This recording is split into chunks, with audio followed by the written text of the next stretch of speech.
All right, so today we're going to continue on basically the lesson about concavity and figuring out if you're concave up or concave down and which intervals of a graph are concave up and concave down. But we'll also go back again like we did in the last lesson, and we'll mix in the part from the beginning of the unit where we figure out our local maximums and minimums from our critical points and our critical values.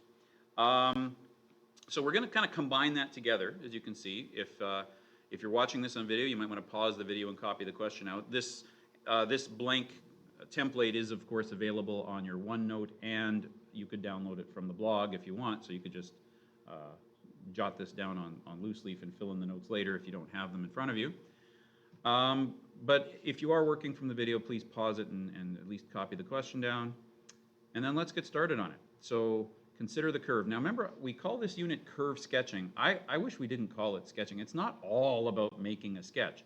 I like to think of this unit as curve analysis. So now that we have these understandings of the behaviors of these curves, we can kind of play detective and use the knowledge to figure out what the curve looks like and how it behaves.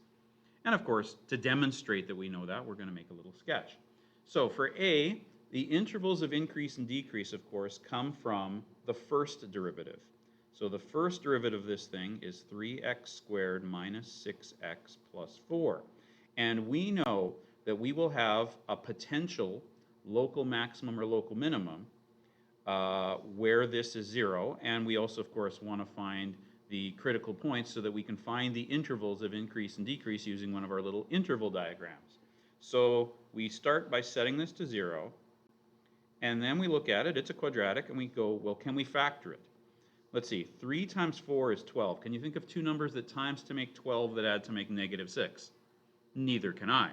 So what's my next step? If it doesn't factor, what did we learn how to do in grade 11 that would help us find where this thing is equal to 0? And some of you might think, oh yeah, when things don't factor, we usually jump to the quadratic formula, which is true.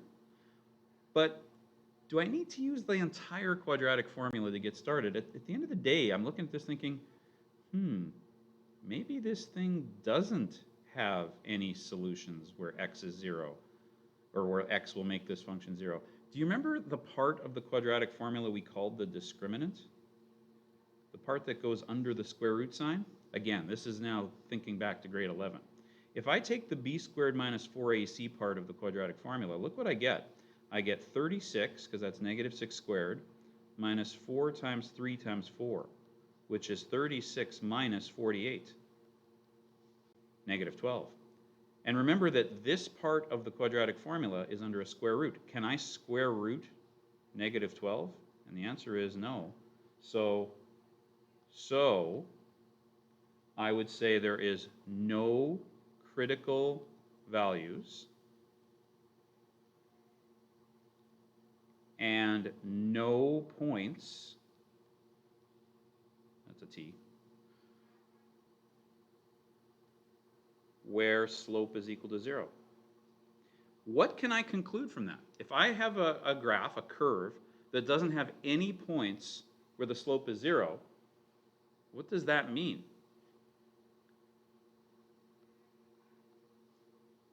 Feel free to answer my little open questions here in the chat. What can I conclude from this? Remember what I was trying to find for A, right? Is I'm trying to find intervals of increase and decrease, and I'm trying to find any local maximums or minimums. Well, I don't have any interval values to find increase and decrease. And what do I say about local maximums and minimums? If there aren't any points where the slope is ever 0, I can say, therefore, there are no maximums or minimums. In other words, this function, being that it is a cubic, is going down on the left and up on the right. Today is election day, and there was an email sent out by Jen Paiseki with all of the details as to how to get your class to vote. Please take a look at the email. If you have any questions about it, let us know, either myself, Jen Paiseki, Laurel Thorne, or Elaine Melanson. And one of the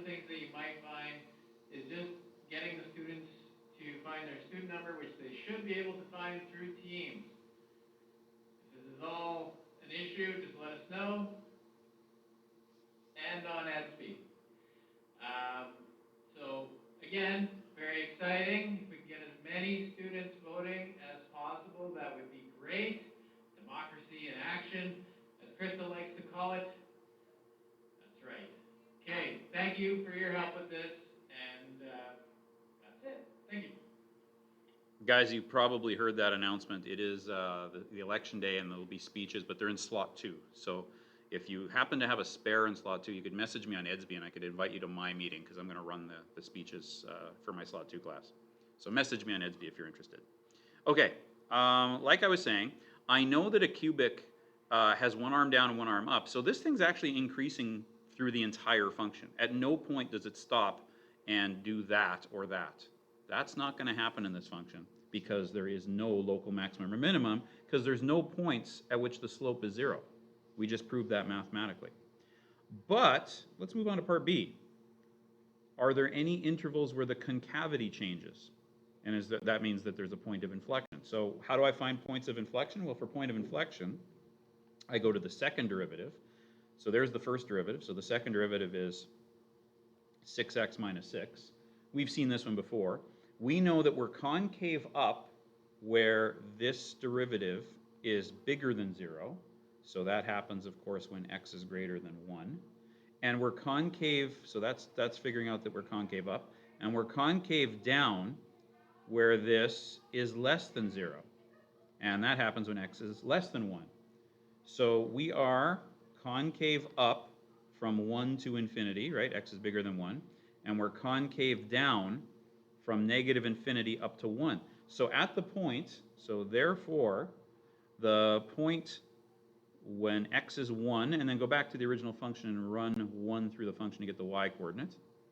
The point 1, negative 3 is a point of inflection. And how do I know that? Because it changes from concave up to concave down when x is 1. So I think I'm ready to graph this thing now. I know that it has a point of inflection at 1, negative 3. Let's put that point there. I know that it has no local maximums or minimums. While I'm at it, it's really easy to find the y-intercept. Just make x 0, so the y-intercept's negative 5. And I know that at that point, it's always going up, but at this point it changes from concave down to concave up. And I think I might have maybe, now you might be thinking, hey, could we find the x-intercept? Yeah, you could, if you could figure out a way to factor this, or if you actually learned the cubic equation, because I don't think that factors. I think it's probably either just on the left or just on the right of 2. That's maybe the only thing about this curve I'd like to know that I don't know, is I could see if I could find x-intercepts. But, and there's only 1. But that's the way this curve's going to look. It doesn't have local maximums or local minimums, and it has an inflection point, and that's it. Let's see if Desmos agrees with our sketch. And where are you, cursor? There you are. There we go. And let's see, I think I have that open. Oh, hang on. There we go. There it is.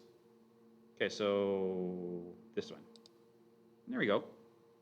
See, point of inflection at 1, negative 3, but it doesn't have a place that is a local max or a local min. Oh, and I guess I was a little bit too far to the left on my x-intercept. It's just past 2, not just before it. But otherwise, I've got a pretty accurate sketch. And most importantly, I understand how this function behaves, right? If I'm in the sciences and I'm using calculus to figure out how this equation that represents some sort of relationship in a phenomenon that I'm studying, and of course it could be in any of the sciences, it could be business. Basically, there's a phenomenon that's happening in the real world that this equation represents, and now I understand how it behaves as the x variable changes, and that maybe that x variable is time, whatever the input is, I know how the output's going to turn out. And that's the important part here. That's what we're trying to get to with all these skills. So there's the first example. The second one is going to be even weirder. This one's a lot of fun. Now, we've made your life a little simpler on example 2. And again, if you're watching this on video, feel free to pause the video if you need to copy this out. Guys at home, see if you can just maybe, you don't have to maybe write all the instructions because you can download the handout, but feel free to just quickly copy down the derivatives. This time we're not going to spend time doing the derivatives ourselves. So feel free to copy those out. I'll give you a second. and make sure you copy them properly. And we decided to save the work of actually getting the derivatives, because this one's actually quite nasty. Getting this second derivative, I would actually almost issue this as a challenge. If you want to see if you can do quotient rule and chain rule really, really well, see if you can get from this derivative, or from this function to this derivative to its second derivative. And of course, like every one of these, the hard part is simplifying it down to this. And I'll give you a hint if you want to try it. If you want to try to, this one's not hard. Getting this one's not that hard. So getting this one, and then getting from here to here, I'll give you a hint. To get from the first derivative to the second derivative, you're going to use quotient rule again. But to simplify it to this form, I'll give you a hint. You're going to be rationalizing a denominator. Remember rationalizing denominators from, again, grade 10 and grade 11? So, yeah, that's what we're going to do for this one. We're going to have the calculus part done for us, and now let's just analyze it. Okay, so for part A, what are we doing? Find the intervals of increase and decrease. So let's see. So for part A, intervals of increase and decrease happen when the first derivative is between its zeros. So we got to find out when this thing's zero. So I multiply both sides of the equation by the denominator, and that's actually pretty easy. So x is -1 is a critical value. So that means that f primed of x is equal to 0 when x equals -1. So that's one critical value, but do you remember when the other times you could have a critical value is? Think back to the notes. Oh yeah, critical values happen when f primed of x is 0, or if f primed of x doesn't exist. And f primed of x, which again is this function right here, does not exist when x is 0, right, because I'd be dividing by 0, or -3. So therefore, I actually have 3 critical values I have to find intervals for. So therefore, my critical values are x equals -3, -1, or 0. So that means I'm going to make my interval chart for those 3 places. So my first interval will be from, let's see, I guess x is smaller than -3. Then I want the interval between -3 and -1. Then I want the interval from -1 to 0. And then I want the interval bigger than 0. So there we go. I got 4 intervals to deal with. Now, one thing that we've probably not done yet, I think this might be the first example, is where we have to think of this thing as divides. But notice the rules for when you get positives and negatives are the same for division as they are for multiplication, right? A positive times a positive is a positive, and a positive times a negative is a negative, and that's the same for division. So it actually doesn't really matter that it's a divide. I still treat the factors the same as I have all along. I just have to kind of figure out if they're positive or negative.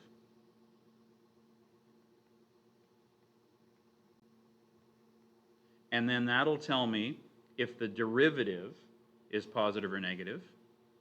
And then that'll tell me if the function's increasing or decreasing. So there we go. All right, so give me a number less than -3. How does -4 sound? That would make this negative. Notice this guy. Remember that x squared to the, or x to the 2/3 is like saying x squared cube rooted, or it's the same as saying x cube rooted and squared. Either way, when you plug in a negative, it gets squared. So you can just fill this chart column in right now. That always has to be positive. Okay, but what about this one? Well, if you cube root a negative, you get a negative. But a negative times a positive times a negative, or a negative divided by a positive divided by another negative, either way, is a positive. So the function's increasing when I'm less than -3. When I'm between -3 and -1, pick a number. How about -2? That makes that negative. That one's still positive. This one would now be positive, so the function's, the derivative of the function is negative, which means that the function is decreasing. When I'm between -1 and 0, I guess -1/2 would be my pick. That would be positive, that's always positive, and this would be positive, so we're increasing. And then, when x is greater than 0, I have a positive and a positive, so the function's derivative is positive, which means it's increasing. And what does this tell us? 0 is a critical value, and on the original function, you might be thinking, oh, but it doesn't exist. Well, wait a minute. It doesn't exist on the derivative. On the original function, go back to the original equation, x can be 0. F of 0 is 0. The point 0, 0 exists on this function, but it is not a maximum or minimum because, well, let's see. Let's write it out. Let's analyze what this chart's data is telling us. We'll start with the -3. When x is -3, we go from increasing to decreasing, right? So we're going up, then we're going down. So -3, and run that through the equation. The original equation was this. Plug in -3, you get 0. So -3, 0 is a local max. But I'm going to say, don't forget, f primed of -3, sorry, -3. Remember, the derivative, look at that first derivative. If I put -3 in for the derivative, I'm dividing by 0. So f primed of -3 does not exist. Interesting. Okay, how about -1? Let's see, what happened at -1? As we're approaching -1 from the left, we're decreasing. As we leave it from the right, we're increasing. So -1 is a local minimum. And this one, let's see, -1 does exist on the derivative. If you plug -1 into here, you get a number. And if you plug it into the original function, you get -1, so that's a negative. And put -1 in here, you get 2. And 2 to the power of 2/3 is like saying the cube root of 4. But it's negative. So that's negative cube root of 4. Let me write that better. Negative cube root of 4. If you want to punch buttons in your calculator, it's about -1.58, I think. So that's a local minimum. That's all I need to say about that one. Nothing else fishy about that point. How about the other one? 0. When x is 0, well, y is 0 because 0 was a factor in the original, or x is a factor in the original equation f of x. So 0, 0 is a point, and it is neither max nor min.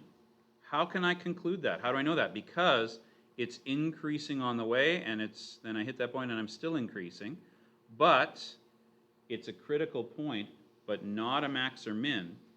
And don't forget, and f primed of 0 does not exist. Okay, so the slope doesn't exist in 2 places. One of those places is a local max. The other one isn't a local max. Interesting.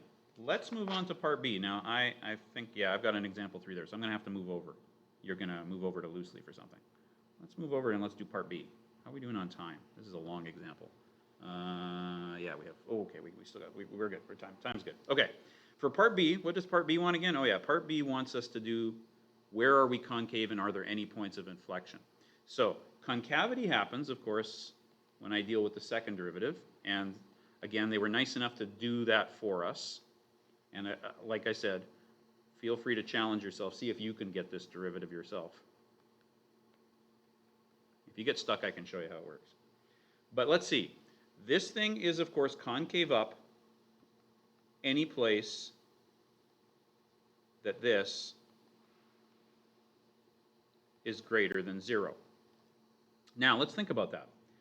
This factor here, if you take any number to the power of 4, it has to be positive. So really, at the end of the day, I can ignore that and just say this thing has to be greater than 0. So when is negative 2 divided by something greater than 0? Well, negative 2 divided by a negative would be positive. So x has to be negative, right? Because these are odd powers, cube rooting a negative or taking a negative to the power 5. Either way, it's still a negative. So any negative x value will make that a negative on the denominator, which makes a positive outcome. So I'm concave up.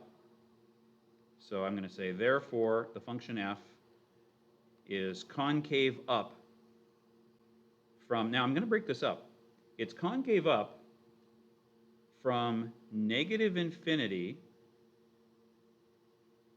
to negative 3 and from negative 3 to 0. Now you might be wondering, well, why didn't you just say from negative infinity to 0? Why did you stop at the negative 3? Because, oh yeah, remember back in part A, there's something fishy about x is negative 3. X is negative 3 doesn't even have a slope, right? So, let's keep that in mind. So that's why I broke that down into sort of two intervals or to talk about. Now let's see if we can find where we're concave down. Well, the math on that's pretty simple. That would be, again, ignore this fact that this part's positive every number you put in for x. And that's going to be negative when x is positive, right? Because if you put any positive number down here, you'll get a positive, and a negative divided by a positive is a negative. So I will be negative when x is positive. So therefore, my function is concave down from 0 to infinity. Right? I don't have to break this interval up. There's no other critical points that might be weird. If at 0, we've changed from concave up to concave down, I can make another conclusion. Therefore, 0, 0 must be a point of inflection.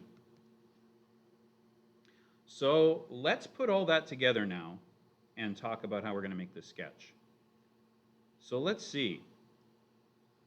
I have 3 points, and I've found them, right? I've got 0, 0, and I've got negative 3, 0, and I've got negative 1 and the negative square root of 4, which is about negative 1.5 or so. What do I know? I know that to the left of this point, it's increasing. So I know that it's going this way. Now, what else do I know? Think about this for a sec. This point here has no slope, but it exists. What kinds of points, see if you remember this from earlier in the course, what kinds of points on graphs don't have slopes, but they're not discontinuities? They exist. No, an asymptote would be a discontinuity. Somebody guessed it's an asymptote. It's not an asymptote. An asymptote would mean if I plugged in negative 3 to my original function, it wouldn't exist. 0 exists. F of negative 3 is 0. Nothing wrong with that. What else? What other kind of point? We haven't seen this in quite a while. There it is. You guessed it. We've got ourselves a cusp because it doesn't have, there's two things we know. It doesn't have a slope, but it exists. It's not a discontinuity. I guess there's three things we know. And it's a local maximum. It has to be a cusp. And then after here, what happens at 0, 0? It changes from being that kind of curve to this kind of curve. Point of inflection. So it's going to be something like that. Let's see if we're right about that. Let's go to Desmos again. Okay, let's close that guy. And let's see this weird thing. Yep.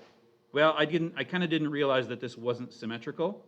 And I guess I should have maybe exaggerated the point of inflection a little more than they did. But I've got the right basic concept here. So I'm pretty pleased with that. Okay? That's a very good understanding of how this function behaves without resorting to the technology. And even if I do resort to the technology, I have to understand, why does it behave this way? Excuse me, why does it behave this way? Why is this such a weird looking picture?